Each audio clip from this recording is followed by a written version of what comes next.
Bonjour, je m'appelle Elisabeth Abelin, je pense en français, Oui. parce qu'Abelin c'est aussi en famille française au nord de la France, j'ai appris. J'habite ici en France pendant presque 35 ans maintenant. Je suis neuropédiatre, mais je n'ai jamais travaillé en France. Et c'était une opportunité d'aller à l'Arabie Saoudite. Et donc, je suis employée par le CHU à Riyad pour établir un centre de rééducation pour les enfants handicapés motrices. Et là-bas, j'ai rencontré l'égalité professionnelle. Elisabeth était déjà très combative. Oui. Je m'ai même lancée dans la politique, Voilà. dans la commune où j'habite à l'époque quand je travaillais dans le CHU à Uppsala. Je sais donc que tu as écrit à Monsieur Macron. Tu continues donc dans cette tendance à vouloir gagner des causes, même en politique. Et je me permets d'arriver là et de te demander si il t'a répondu. Non, pas encore. J'attends une réponse quand même. Ce qui m'amène quand même à la question qui me brûle les lèvres, c'est pourquoi lui as-tu écrit?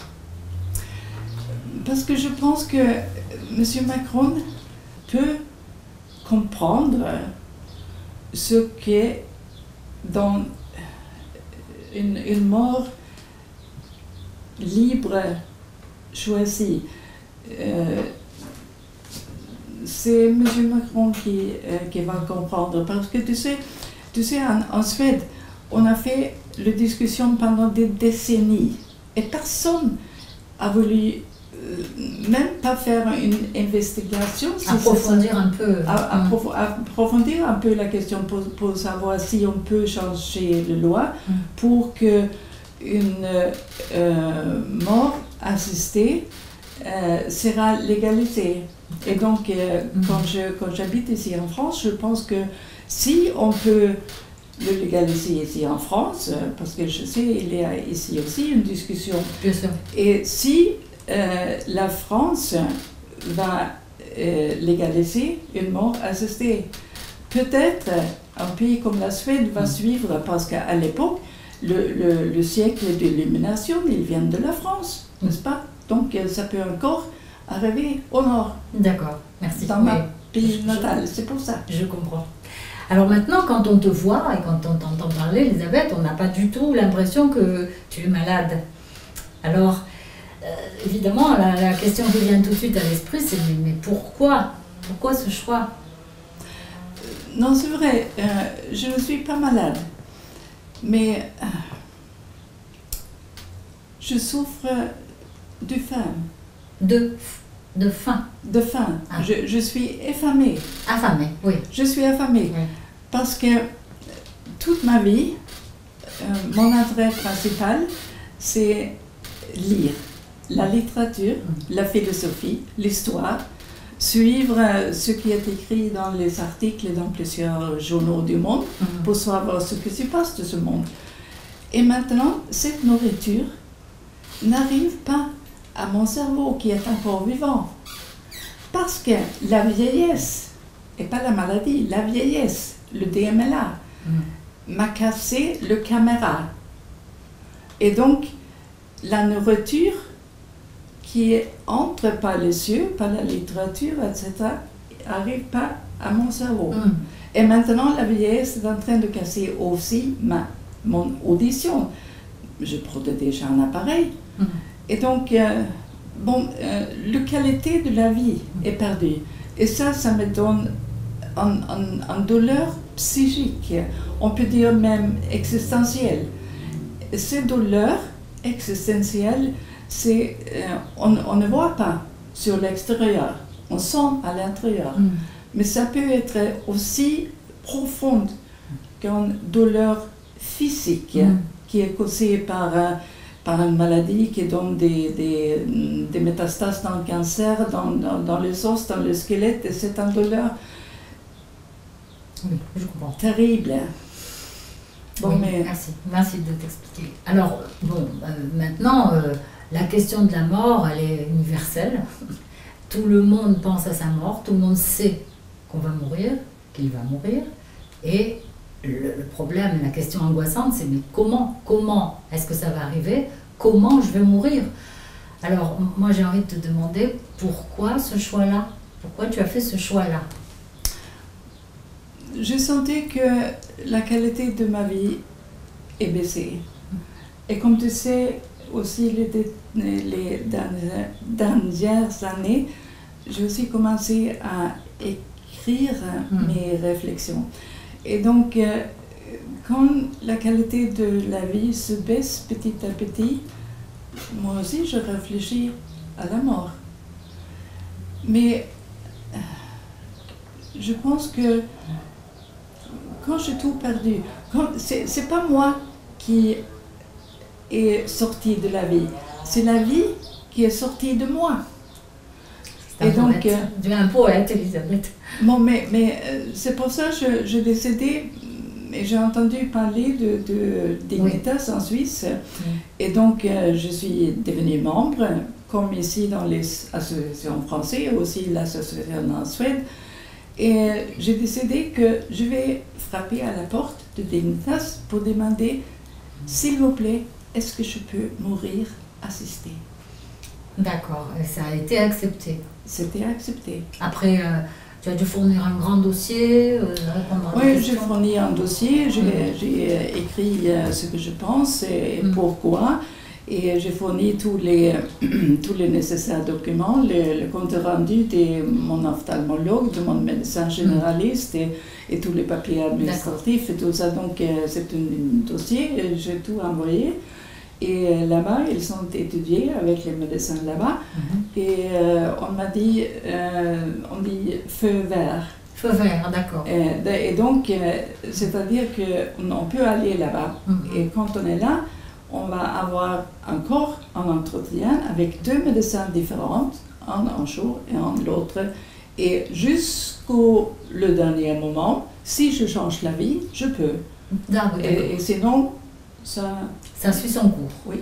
Alors justement, à propos de cours, donc je sais, puisque tu nous l'as dit, tu nous as informé, très gentiment donc, que la date était déjà fixée, bien arrêtée, en avril, début avril, et voilà que arrive le virus, le fameux virus, qui est, comme tu nous l'as dit, avec beaucoup d'humour, est un esprit malin, parce qu'il tue des gens qui ne veulent pas mourir, et il empêche les gens qui veulent mourir d'aller mourir comme ils veulent. Alors évidemment, les frontières étant fermées, tu as été confiné comme tout le monde ici, et ta date a été repoussée. Oui. Alors là, ma question est un peu délicate, c'est comme la date a été repoussée et de pas mal de temps, tu as eu quand même le temps. Peut-être tu aurais pu avoir le temps de changer d'avis, puis tu t'es mise à travailler toujours dans ce domaine et à lancer des messages un peu partout. Alors, ma question est, est-ce que tu ne pourrais pas penser maintenant rester parmi nous qui t'aimons beaucoup et qui allons te regretter? Voilà, c'est vraiment ce que je pense. On va te regretter, c'est dommage. Voilà, c'est le mot qui vient tout de suite. Je suis désolée, ça a l'air d'aller contre tes convictions, mais non, pas du tout. Ouais, je respecte parfaitement tes convictions. Mais comment ça se fait qu'avec tout ce temps, tu sois restée ferme? C'est à la fois très courageux et je suis admirative. Non, je ne changerai pas ma décision. Je m'en doutais. J'ai pris la décision.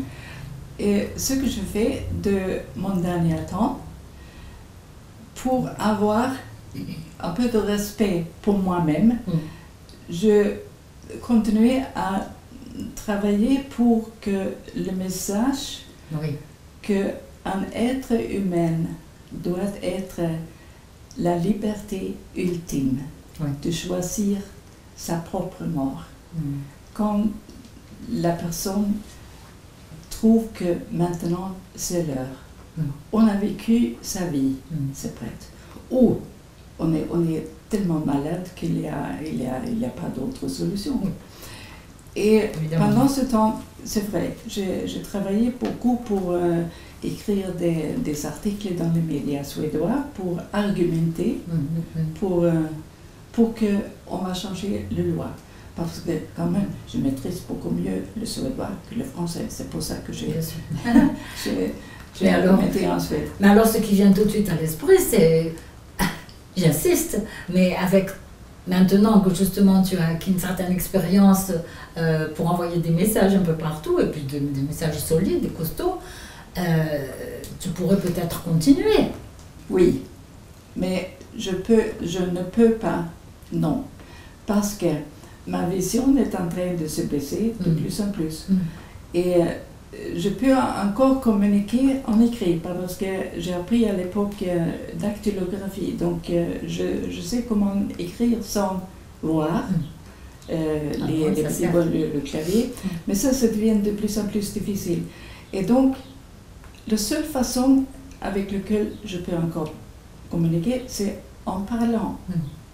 Et donc, il y a aussi des autres qui sont le même avis que moi, et ils peuvent continuer à argumenter. Oui. C'est pas moi seule, je ne suis pas la seule personne qui peut le faire. Bon. Mais peut-être pas avec autant de conviction et de courage et de lucidité surtout. Voilà.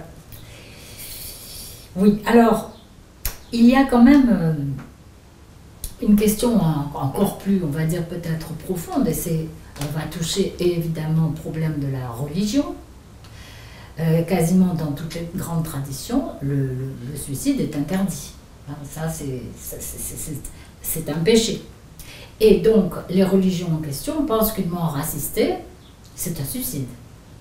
D'ailleurs, ça s'appelle comme ça. Alors, il y a une contradiction là.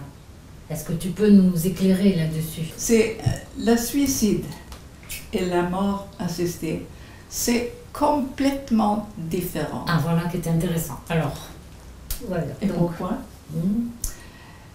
Parce que, bon, on peut dire que, dans certaines façons, le temps avant le suicide ou la mort assistée, c'est aussi chez les suicidaires, c'est un temps de réflexion.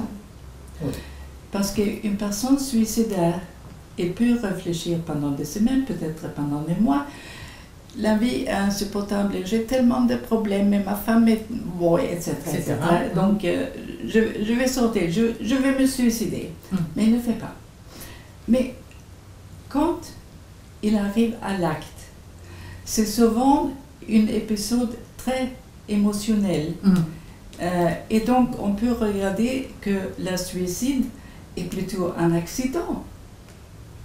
Mais ma mort à moi, c'est pas un accident.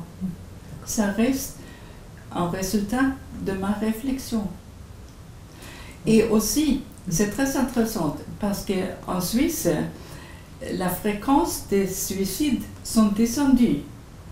Et je comprends pourquoi. Parce que si on est suicidaire et si on sait qu'on peut se tourner vers une association comme Dignitas, par exemple, sûrement on va demander. Et quand la demande arrive à Dignitas, on va examiner le dossier et on a dit, mais cette personne est déprimée. Et donc, il va arranger que la personne va être soignée par sa dépression ou s'il y a des autres problèmes psychiatriques.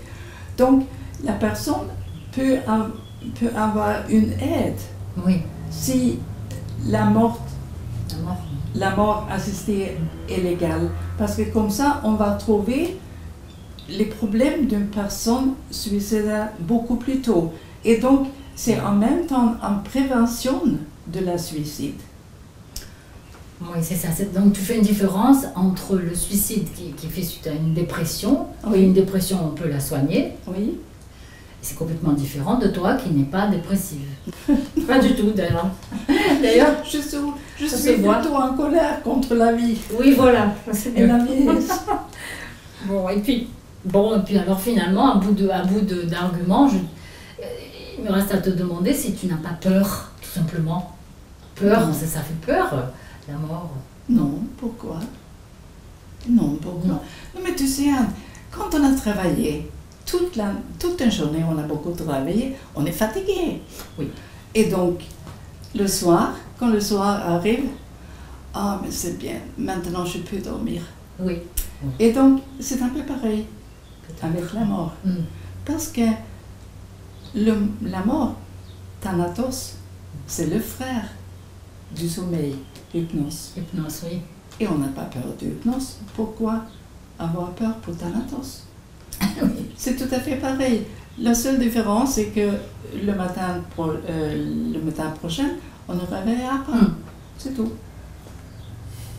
Bon. Et bon, et tes fils alors? Non mais ça ressources. c'est une autre chose. Pas parce que quand on a choisi de faire ces adieux, et donc toute ma famille est en Suède, mais les fils, ils sont venus ici. On a passé pas mal de temps ensemble, et mes fils, ils sont compris. Et maintenant, avec le temps, bon, avec le date décalé, etc., on a encore la possibilité de parler par l'ordinateur, par FaceTime, par vidéo, etc. Et donc, ça facilite le douleur, la séparation. Pas la douleur.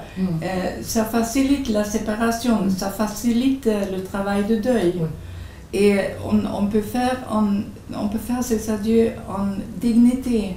Oui. Et ça, c'est aussi en valeur pour moi et pour eux aussi.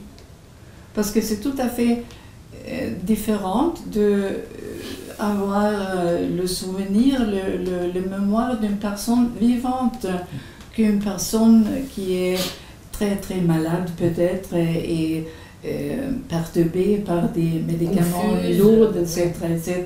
Ou, bon. Non, mais on a le temps de faire les adieux en dignité et ça facilite. Et vous l'avez fait. Vous l'avez fait pendant. Nous avons fait parce qu'ils sont ici tous les deux pendant plus d'une semaine. Donc, c'est bien. Donc c'est très très bien. Et bon, le souvenir de moi, ce sera d'une personne vivante. Je te remercie, Elisabeth. Et nous te remercions beaucoup. Merci. Si je peux contribuer à transmettre le message, je le fais volontairement.